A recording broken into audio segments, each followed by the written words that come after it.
Hi, I'm Val O'Brien. I am a part-time instructor at Utah Tech University in the English department. I have been teaching freshman and sophomore composition since 2019. In the English department, students do a lot of reading.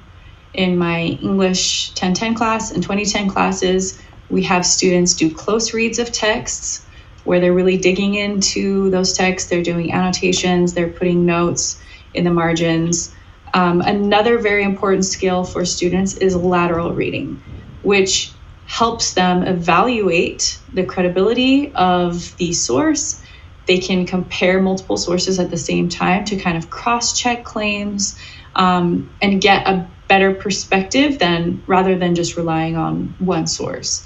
So what I love about using Lucid for lateral reading is that you can have both of those texts pulled up side by side, right in Lucid. Everything can sit right in Canvas, so students aren't getting lost anywhere or having trouble navigating. Being able to have those two texts pulled up at the same time in Lucid is much easier than trying to have students flip back and forth on different screens or different tabs, or even trying to tile their screen, which is great for looking at two things at the same time, but then they don't have any way to annotate, or there's no place for them to put notes when they're just looking at tiled screens. So Lucid is an incredibly powerful tool for lateral reading. There's just so much you can do with it.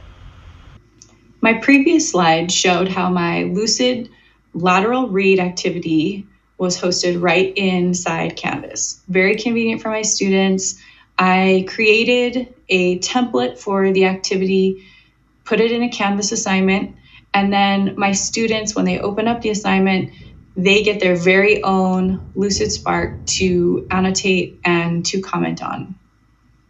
So this is what the activity looks like if you're accessing it and making it full screen. And you can see that I have the two texts pulled up side by side.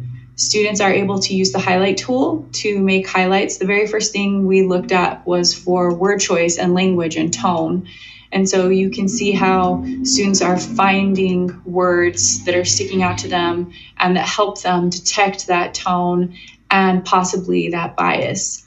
I, as the teacher, created a template that had sticky notes along the side asking questions about stance, author, organization. And you can see that this student has placed sticky notes to address those questions. This was such a great activity for the students to really have everything in one place. It was a very effective way to get them to look at two sources at the same time and to compare the language. And then being able to have more conversation going on the side with my prompting them to look at author, to look at organization, what can they find? It's really easy for them to share their Lucid Sparks with each other. You can have groups working on them. And so it's a very efficient way to look at everything and have everything all in one place.